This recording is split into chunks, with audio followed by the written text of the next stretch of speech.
Motorradtechnik im Detail, 1000 PS klärt auf. Heute sprechen wir über das Thema Traktionskontrolle am Motorrad und das schauen wir uns an im Motorradtechnik-Epizentrum, zum Glück bei uns in Österreich, in der KTM Motorhall. Da informieren wir uns und schauen wir ins Detail. Kommt mit auf eine interessante Reise.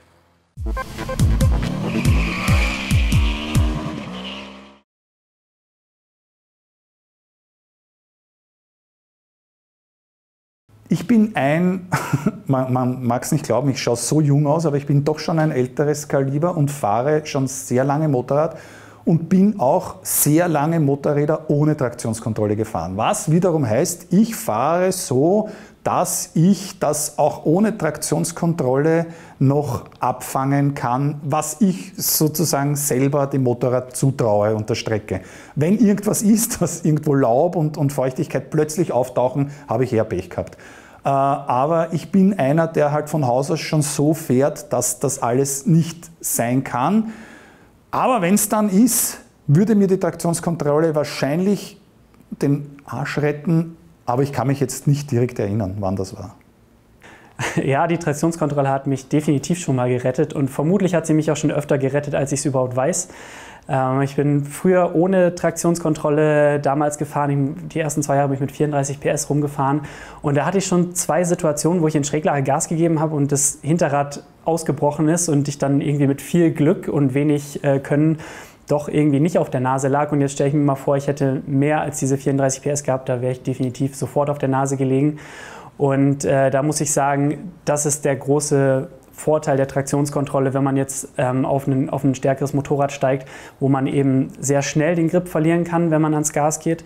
Und da ist es dann so, dass die Traktionskontrolle ja meistens eingreift und man sieht vielleicht im Augenwinkel nur irgendwas blinken im Dashboard und weiß, okay, das Motorrad hat gerade irgendwas gemacht, aber irgendwie habe ich es nicht richtig gemerkt, weil vermutlich wusste das Motorrad schon, dass es nicht so klug ist, in so viel Schräglage so viel Gas zu geben und hat mich dann quasi vor meinem eigenen Übermut bewahrt. Hat mir Traktionskontrolle schon mal den Arsch gerettet? Ja, Traktionskontrolle hat mir schon mal den Arsch gerettet. Da waren wir auf der Rennstrecke unterwegs und ich hatte halt ein Testmotorrad, das wir hatten, das inzwischen einem Kollegen von uns gehört. Also wenn ich die zusammengehauen hätte, wäre mir sicher böse gewesen. Und da war ich in Kurve 2 auf der Rennstrecke, ein bisschen motiviert am Gas. Und ich habe schon gespürt, wie das Hinterrad mir entflüchtet. Also hätte ich die Traktionskontrolle nicht gegriffen, ich wäre ganz normal im Highsider abgeflogen. Also Traktionskontrolle bin ich sehr dankbar, dass es gibt. Ich fahre zwar auch viel ohne Traktionskontrolle, weil ich halt das Pure dann doch auch ein bisschen mag, wenn man es am Hinterrad rutschen spürt. Aber die meisten Systeme regeln das inzwischen ja eh schon so, dass sie einen leichten Rutscher zulassen und dann sicher abgreifen. Aber sonst Traktionskontrolle finde ich super, wenn es Motorräder haben. Das kann dir oft den Arsch retten. Mir hat es ja auch schon den Arsch gerettet.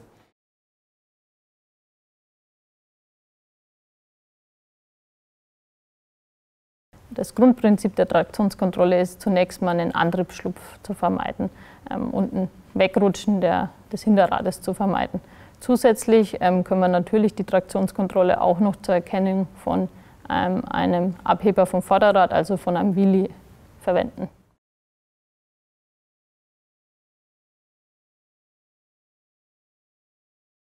Die Traktionskontrolle besteht grundsätzlich aus mehreren Komponenten. Also bei KTM ist die Traktionskontrolle im ABS-Steuergerät integriert. Das ist mal die erste Voraussetzung oder die erste Tatsache. Die Traktionskontrolle benötigt auch die Radgeschwindigkeiten. Deswegen haben wir auch die Sensorräder und die Sensoren, die eben die Radgeschwindigkeit messen. Eben auch die Daten vom Schräglagesensor. Und je nachdem, wenn man eben jetzt in eine Situation kommt, wo die Traktionskontrolle eingreifen muss, wird eben das Moment reduziert, was am Motor anliegt. Und somit kann man dann eben ein Wegrutschen des Hinterrades verhindern.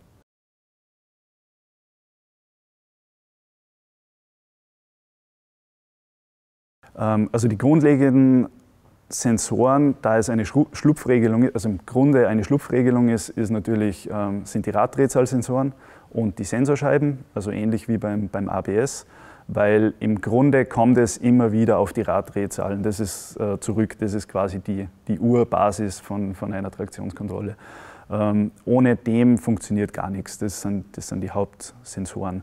Darüber hinaus, also jetzt, wenn man wieder in Richtung Umsetzung des Motormoments kommt, also Motorsteuerung, gibt es natürlich eine Unzahl mehrerer Sensoren, Gasgriffstellung, Drosselklappenstellung, alle anderen Sensoren, die die Motorsteuerung halt an sich sonst noch braucht. Aber wie gesagt, die grundlegenden Sensoren sind die Raddrehzahlsensoren mit den Sensorscheiben und je nach Ausbaustufe halt dann auch der 6D-Sensor, umgangssprachlich Schräglagesensor, um eben eine kurvenabhängige Traktionskontrolle zu realisieren oder eine saubere Regelung auf ein abhebendes Vorderrad etc.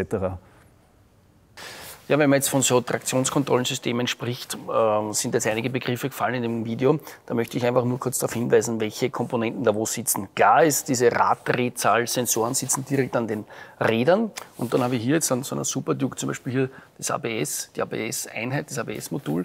Ich habe hier diesen Drosselklappenkörper obendrauf hier am Motor. Ich habe hier die ECU, sitzt bei der Super Duke hier direkt unter der Sitzbank. Ich habe hier die MCU.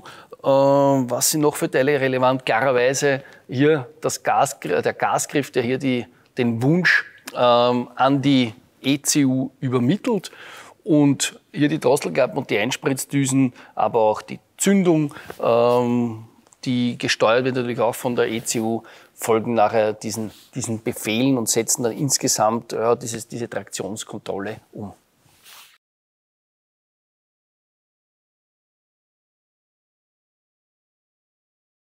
Also in Summe, die komplette Kette würden wir jetzt so auf ca. 100 Millisekunden beziffern.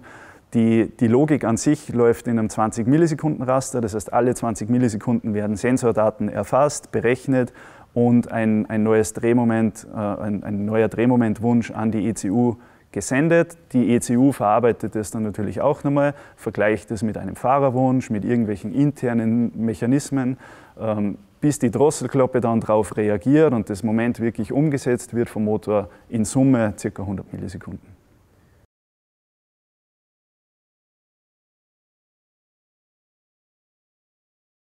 Um das Ganze zu zentralisieren, da sind wir im Motorradbereich noch relativ weit weg. Also so eine Sache mit Zentralsteuergerät, das alle möglichen Aufgaben übernimmt, das wird kurz- bis mittelfristig nicht kommen.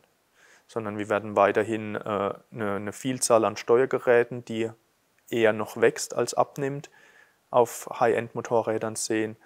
Und erst wenn es dann deutlich zu viel sind, dann wird versucht, wieder alles zu zentralisieren und Steuergeräte wieder abzubauen. Das haben wir genauso im Pkw-Bereich gesehen, so wird es auch im Motorradbereich kommen.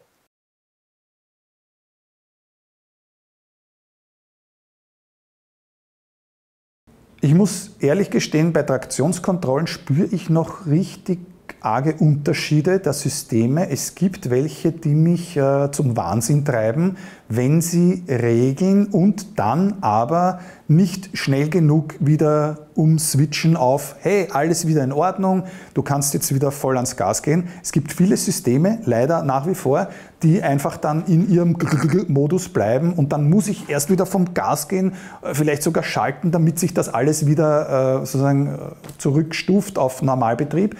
Es gibt aber tatsächlich auch schon Systeme, wo ich mir denke, bist narrisch, das ist cool, das habe ich jetzt zwar irgendwie gemerkt, dass das was gemacht hat, ob es jetzt dringend notwendig war, weiß ich nicht, aber es hat mich auch dann nicht so gestört, weil es sofort wieder in den Normalmodus umgeschalten hat und das, finde ich, macht ein super Traktionskontrollensystem aus, dass es dann schnell wieder in den Normalmodus zurückkehrt.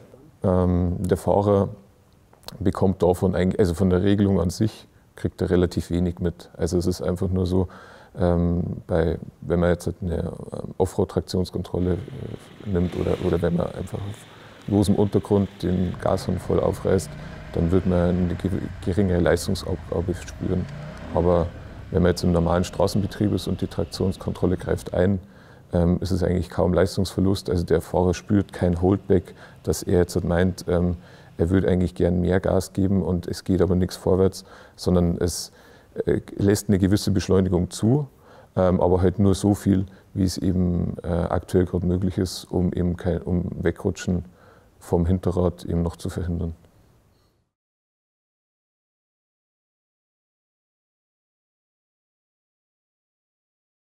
Das mit der Traktionskontrolle, das ist ja heute sogar schon in 125er Roller drinnen, diese Traktionskontrolle. Wenn ich das lese in diese Presseunterlagen, wenn man so eine Präsentation hat, dann muss ich dann immer lachen, weil ich mir denke, Alter, eine Traktionskontrolle bei einem 125er Heisel, was ja überhaupt keine Leistung hat, ist wirklich was Sinnloses. Es gibt aber leider wirklich wahnsinnig viele Leute, die ja in dieser Kraxe sowas drinnen haben wollen. Und ich glaube, diesen Gedanken, warum es so eine Traktionskontrolle überhaupt gibt, den missverstehen die. Die Traktionskontrolle ist ja nicht dazu da, wenn du in die Kurven reinfährst und du bist zu schräg, liegst mit der Traktionskontrolle auf der Pappen, weil einfach das Fahrzeug wegrutscht. Sondern geht es nur darum, dass du zu viel Leistung auf so einen Reifen bringst und wie willst du es schaffen mit einem 125er Motor mit 15 PS. Und bei diesen richtig scharfen Geräten, die jetzt haben, keine Ahnung, 200 PS oder so, da bin ich mittlerweile froh, wenn es eine Traktionskontrolle drinnen hat. Ich stelle die allerdings immer auf so eine geringe Stufe, dass es bei mir eigentlich nicht auslöst. Weil ich früher, sagen wir auch mit 1000er gefahren, also die Kilo Gigs hat damals schon gehabt, 160 PS, die hat keine Traktionskontrolle gehabt, da sind wir auch nicht jeden Tag dreimal geheißseitet und das haben wir dann auch geschafft. Und das ist einfach diese Gasgriffbewegung, die ist einfach drinnen, dass du hinten auf den Hinterrauf irgendwie achtest, ob der jetzt eine Traktion hat und dann langes Leben. Dann ziehst du es auf und das ist einfach ein super Gefühl und ich fahre nach wie vor so. Und das, wo ich zum Beispiel merke, dass so Traktionskontrollen jetzt Leistung wegnehmen, das ist, wenn du so eine Stufe hast, wo es halt sehr früh regelt und du fährst aus so einem Radius aus, machst das Gas auf bei einer 1000er, da tut sie nichts. Nicht? Das ist dann einfach, weil es vorauseilend programmiert worden ist. Aber wenn du es in einer geringen Stufe fährst, ist es bei mir so, dass mir nimmt es eigentlich nie eine Leistung weg.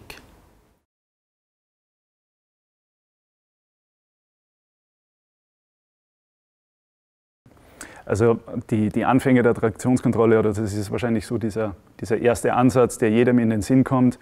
Wenn die Geschwindigkeit vom Hinterrad schneller ist als die vom Vorderrad, dann muss irgendwas passieren. Dann muss die Traktionskontrolle eingreifen, Moment reduzieren. Das ist auch grundsätzlich einmal für die reine Schlupfregelung der grundlegende Ansatz. Man schaut eben auf den Schlupf, der rechnet sich aus dem Vergleich zwischen Vorderrad und Hinterrad, Drehzahl, sprich Geschwindigkeit. In Wahrheit passiert da aber jetzt in den aktuellen Ausbaustufen viel, viel mehr. Also schon im Vorfeld, bevor der Schlupf eigentlich zustande kommt, schaut man zum Beispiel auf den Gasgriffgradienten. Das ist so das Erste, was mir jetzt einfällt. Das heißt, wenn der Fahrer das Gas einfach voll aufreißt, dann wartet die Traktionskontrolle nicht erst, bis der Schlupf wirklich da ist oder das Vorderrad abhebt, sondern das wird von vornherein unterbunden bzw. limitiert, einfach geregelt, bevor es wirklich zu einem Abreißen der Traktion tatsächlich kommt. Schräglagenabhängigkeit ist natürlich ein weiterer Punkt. Auch in Schräglage wartet man natürlich nicht erst, je nach Mode natürlich, aber nicht erst, bis der Hinterreifen wegrutscht, sondern schaut im Vorfeld schon, dass das vielleicht gar nicht passiert.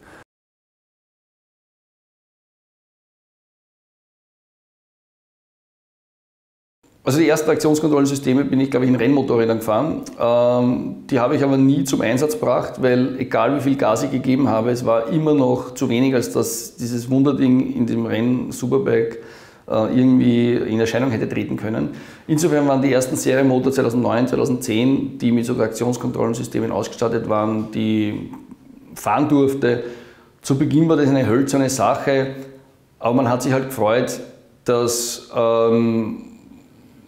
da ein Hauch von Sicherheit da ist am Kurvenausgang, weil man von diesen Highsidern wahnsinnige Angst gehabt hat. Und zu Beginn war das eine reine Kopfsache, muss ich sagen, weil am Kurvenausgang schön ans Gas zu geben eine Überwindung ist. Und da ist einfach die Bereitschaft gestiegen, dass man da vielleicht ein bisschen früher ans Gas geht, ein bisschen schön mehr diesen Radius hinaus beschleunigt. Und auch wenn man in den seltensten Fällen in den Regelbereich kommt, hat es einfach so im Kopf bei mir viel mehr Sicherheit gegeben und ich traue mir seither viel schöner ans Gas gehen aus dem Radius raus auf der Rennstrecke und auf der Landstraße auch ein bisschen. Und ich glaube, in den seltensten Fällen regelt da irgendwas, aber es ist einfach gut zu wissen, dass was da wäre.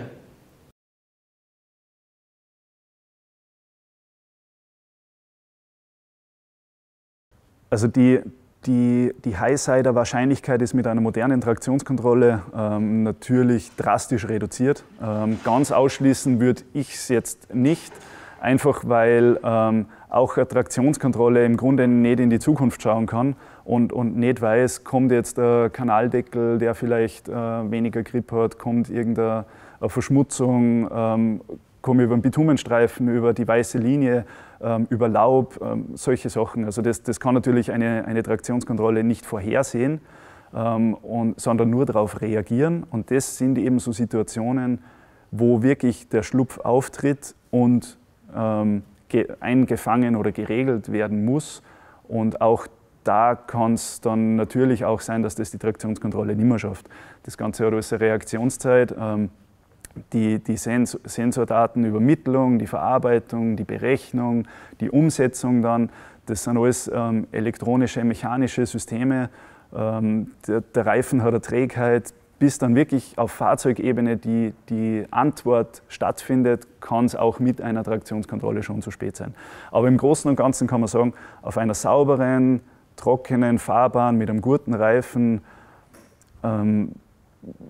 ist das Risiko eines Highsiders sehr, sehr reduziert.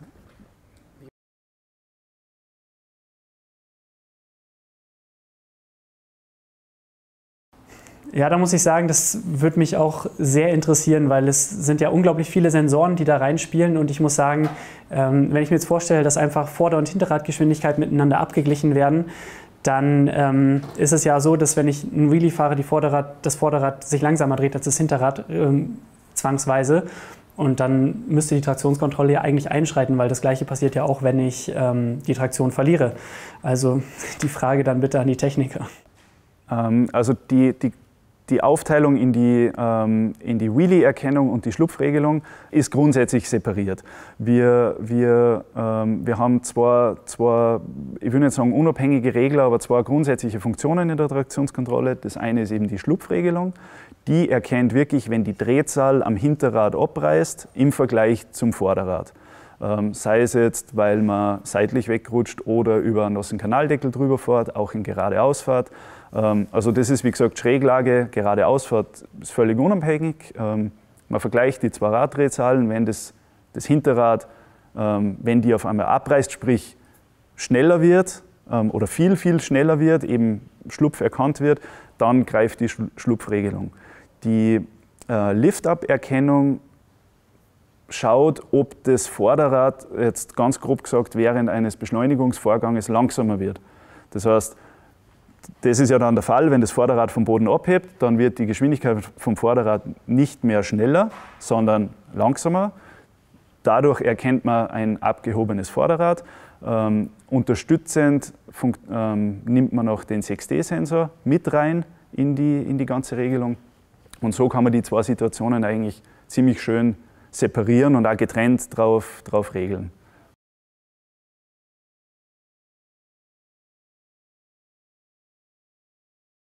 Also bei jungen Fahrern, die auf der Rennstrecke fahren, ist es so, dass die Motorradfahren lernen mit den modernen Traktionskontrollsystemen aus meiner Sicht uns alten Hasen einen wesentlichen Vorteil haben. Also das sehe ich, wenn junge Menschen beginnen auf der Rennstrecke zu fahren und ab dem Scheitel den Gasgriff umlegen, ohne diese Angst, weil sie noch nie einen Highsider hatten und noch nie dieses grausame Gefühl der zerschmetterten Eier am Tank gespürt haben die nicht diese Hemmnisse, ans Gas zu gehen. Und da beneide ich die drum. Also ich beneide die darum, dass die noch nie Highsider hatten, noch nie in die Luft geschleudert wurden und sich so beherzt ans Gas zu gehen trauen. Das ist geil. Also ich wäre gern so ein technokratischer, digitaler Typ, der sagt, Traktionskontrolle ist da, legt den Hebel um und die Elektronik macht das. Und das funktioniert bei den neuen Systemen erschreckend gut, dass du erschreckend früh den Hebel umlegen kannst und das Ding dich da lebendig aus der Kurve rausfeuert. Wenn natürlich genau in der Kurve, wo ich jetzt erstmals beherzt ans Gas gehe, genau dann dort ein Reibwertsprung drinnen ist, ein Ölfleck oder eine Wasserlacke, dann kann mir die Elektronik auch nicht mehr helfen. Dann ist der alte Sack, der da immer noch Reserven im Gasgriff mit drinnen hat, dann dem jungen digitalen Heizer dann doch plötzlich überlegen. Ja.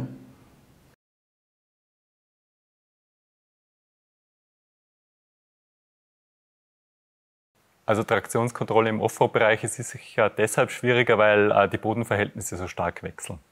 Also wenn man auf der Straße fährt, natürlich, man hat nassen Asphalt, man hat trockenen Asphalt, aber es ist viel konstanter wie im Offroad-Bereich, wo man unterschiedlichste Böden hat und wo man teilweise vielleicht auch in Böden ja mit Schlupf fahren möchte. Und da den richtigen Weg zu finden, wie man die Traktionskontrolle hier auf unterschiedliche Böden abstimmt, das ist sicher die Herausforderung im Offroad-Bereich. Wobei, man kann vielleicht noch ergänzen mit der Traktionskontrolle, also wenn man es selbst ausprobiert, man registriert es teilweise vielleicht nicht unbedingt als das, was man sich von einer Traktionskontrolle erwartet, aber man merkt, dass das ganze Fahrzeug stabiler wird. Zum Beispiel Beschleunigen über Wellen, dass auf einmal das Fahrzeug viel weniger seitliche Bewegung mit dem Hinterrad macht, sondern viel mehr geradeaus marschiert, was man jetzt nicht unbedingt mit der Traktionskontrolle im ersten Moment verbinden wird, aber was durch die Traktionskontrolle kommt.